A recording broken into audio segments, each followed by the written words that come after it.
जैसे बोलते हैं ना कि it go into the archives, हम रहे ना रहे हमारी फिल्में हमारे बाद भी रहेंगी।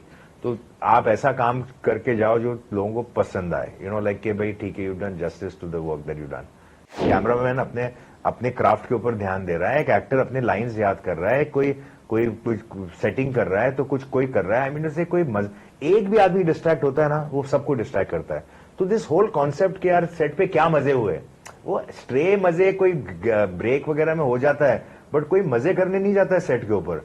अब मुझे लगता है जो हम छोटे छोटे रीजंस देते हैं ना खुद को कि यार ये तो ऐसा नहीं कर सकते फिजिकलिटी की वजह से, या इस चीज की वजह से, उस चीज की वजह से, वो नहीं है। वो रिंकी ने मुझे स्ट्रेंथ दिया। सिलेक्शन के टाइम पे कोई मैं पर्टिकुलर नहीं था कि भाई मुझे कोर्ट रूम ड्रामा के ऊपर ही स्क्रिप्ट फाइनल करनी थी, या यू नो एजुकेशन सिस्टम के ऊपर ही फाइनल करनी थी। I as a regular film producer was looking for an interesting script. Now if the script fortunately unfortunately would have been you know anything for that matter, जो भी मुझे excite करता है at that point time. So Vivek Budakoti जो director थे हमारे film के, वो मुझसे बार बार मिलते थे और दूसरे अलग अलग आइडियाज सुनाते थे, बट कहीं ना कहीं वो जर्मिनेट नहीं हो पाता था, it could not go beyond a certain stage. So when he came with this idea I found it very interesting, and then I said develop this thing, and when he developed it it seemed very interesting. Now it happened to be an interesting story, which was, you know, a small town, you know, about a lawyer, about a girl who was from a marginalized community, जो अपने paper खुलवाना चाहती थी क्योंकि उसको अपने suspect करती थी कि उसके जो मार्क्स हैं वो सेम नहीं है, एंड जो उसको ऑब्स्टिकल्स और ऑपोजिशन होता है, and how they fight the system, and how they whatever जो हैपेंस, जो फिल्म के अंदर आप देखोगे जब रिलीज होगी फिल्म। तो कहानी इंटरेस्टिंग थी। I was not very particular कि भाई एजुकेशन सिस्टम या यू नो कोर्ट रूम के ऊपर, but I have no reservation. अगर कोई अच्छी कहानी है तो चाहे वो कोर्ट रूम ड्रामा हो या कोई एजुकेशन सिस्टम पे हो, I would still make it. So this was the reason why I got involved. Anushka, you have come a long way, making debut with S.P. Chauhan. You did Maharani, Thar, Boys Hostel, Crush course, and latest the Love Stories too. Yeah. So, कैसा सफर रहा industry में अभी तक? I mean, definitely. I'll say कि मेरे साथ एक अच्छी चीज जो ये हुई कि I was just passed on from one good hands to the other. तो मुझे ये लगता है कहीं ना कहीं जब लोग बोलते हैं कि और ऐसे बोलते हैं, आप कभी अपनी लाइफ को ऐसे टाइमलाइन पे नहीं देखते हो। आप when you ask such questions you really want to recapitulate and you want to look at it like that.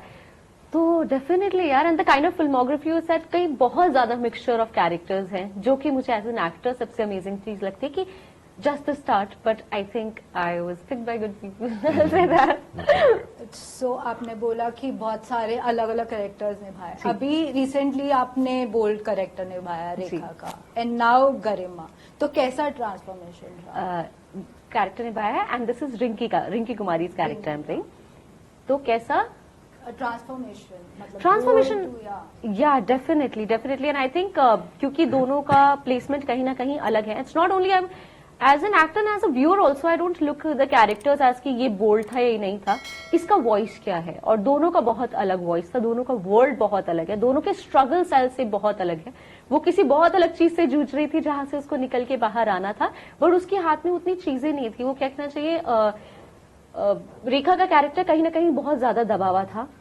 मेरा जो कैरेक्टर रिंकी है उसमें वो बहुत ज्यादा चीज है कि she comes with a lot of angst, she comes with a lot of enthusiasm, and as a young blood she is like कि मुझे नहीं पता, मैं तो लड़ जाऊंगी बीट सिस्टम से, मुझे ये भी नहीं पता कि मुझे किससे लड़ना है।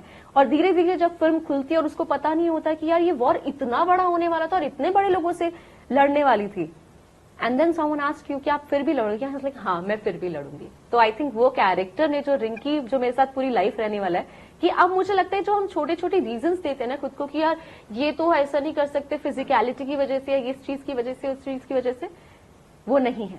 वो रिंकी ने मुझे स्ट्रेंथ दिया। तो रिंकी के कोई ट्रेड्स जो अनुष्का की रियल लाइफ में रिलेट करते हो, रिजेंबल करते हो?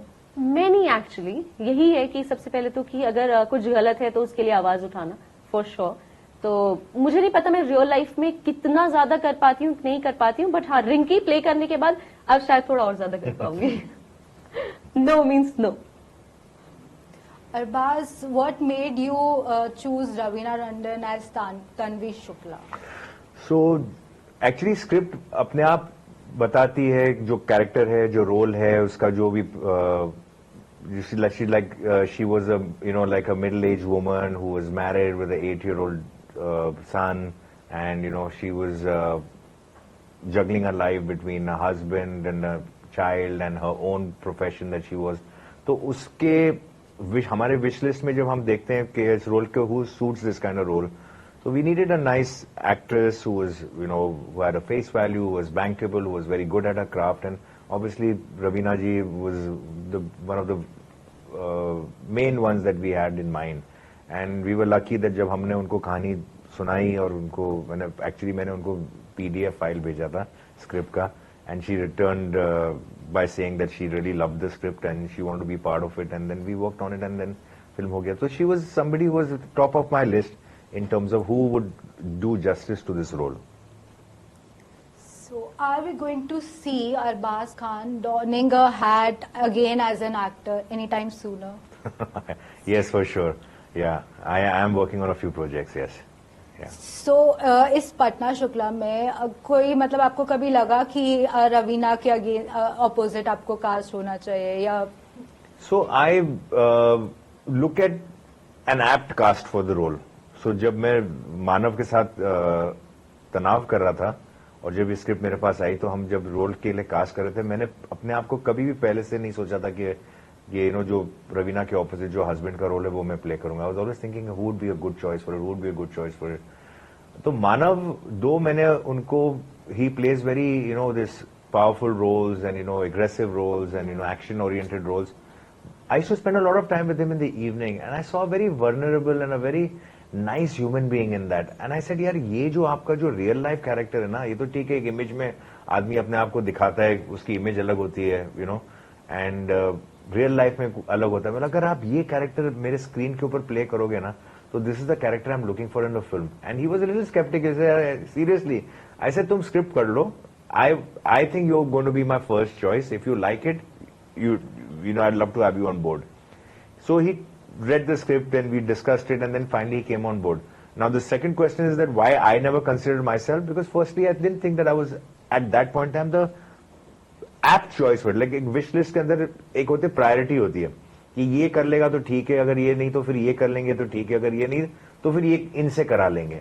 तो मैं उनमें से था कि फिर मेरे से करा लूंगा मैं, क्योंकि अगर रिफ्यूज कर दिया किसी भी वजह से, डेट्स की वजह से या उनको रोल समझ में नहीं आया ये वो, तो एक वो ऑप्शन एज अ प्रोड्यूसर मेरे पास हमेशा रहेगा कि I fit that scenario where I can we are from the same era, whatever, I could have played that character and all that. But I didn't want to distract myself from the fact that I was concentrating more on casting right and giving my time and energy to the film and not getting distracted by playing a role in it. अब इससे पहले भी मैंने एक film की थी डॉली की डोली, उसमें एक हीरोइन थी और 3 हीरोज थे. आई कुड हैव वेरी, एंड वो कुछ 10 साल पहले फिल्म बनी थी, तो I could have very well cast myself in any one of those roles and say कि यार I'm producing the film, 3 role हैं भाई, मैं एक रोल कर लेता हूँ. But I didn't think that I was suited even for any of those roles. The kind of characters that had been developed, I felt they were better actors at that point in time who would do justice to that role. So I'm very fair and just when it comes to films that I produce, because I don't want to miss out on the right casting. तो फिर अगर कोई मेरा दोस्त भी होगा ना, तो मैं उसको शायद नहीं कास्ट करूंगा, because I don't think that I'm doing justice to him or to me. So this whole thing about, I'm very particular about who's the right technician, who's the right cast for the film, because it's a film, we, जैसे बोलते हैं ना कि it'll go into the archives. हम रहे ना रहे, हमारी फिल्में हमारे बाद भी रहेंगी. तो आप ऐसा काम करके जाओ जो लोगों को पसंद आए, like कि भाई ठीक है, you've done justice to the work that you've done. तो सेट्स पे कौन ज्यादा फन मस्तीखोर था, अनुष्का या Raveena? I think Raveena ji was like very fun because she had, she was quite the senior also on the set amongst all the other people. We had a very young cast and very young team and all that stuff, and her little seniority with me, we were the 22 seniors in the whole thing, but it was like she would take control because बाकी लोग सब थोड़े डरे हुए थे, like because they, but she very soon comfort level सबका बढ़ गया, and there was no hierarchy, like कैसा नहीं कि भाई ये इनके सामने ये नहीं बोल सकते या ये नहीं कर सकते. I think the freedom was there for everybody to be expressive and to have fun. And actually क्या होता है ना कि लोगों को लगता है कि फिल्म के सेट के ऊपर क्या मस्ती हुई, क्या मजाक हुआ, बट माहौल फिल्म का बड़ा अजीब होता है. It's like tell me one thing कि आप किसी से डॉक्टर से पूछो कि हार्ट सर्जरी करते वक्त क्या आपने कितना मजा लिया, कितना एक्साइटमेंट था, आप मुझे बता सकते हैं कि भाई क्या क्या जोक्स हुए? तो बोले यार मैं हार्ट सर्जरी कर रहा था यार. Why would I have any comedy or jokes on it? So a film set is actually a very serious business. People are concentrating on their work. They're concentrating. Like cameraman अपने craft के ऊपर ध्यान दे रहा है, एक actor अपने lines याद कर रहा है, कोई सेटिंग कर रहा है, तो कुछ कोई कर रहा है. आई मीन से कोई एक भी आदमी डिस्ट्रैक्ट होता है ना, वो सबको डिस्ट्रैक्ट करता है. तो दिस होल कॉन्सेप्ट के यार सेट पे क्या मजे हुए, वो स्ट्रे मजे कोई ब्रेक वगैरह में हो जाता है, बट कोई मजे करने नहीं जाता है सेट के ऊपर. सब काम करने जाते हैं सेट के ऊपर. तो कभी कभी कहानियां नहीं निकल आती कि भाई यार बताओ तो सही क्या मजा आया.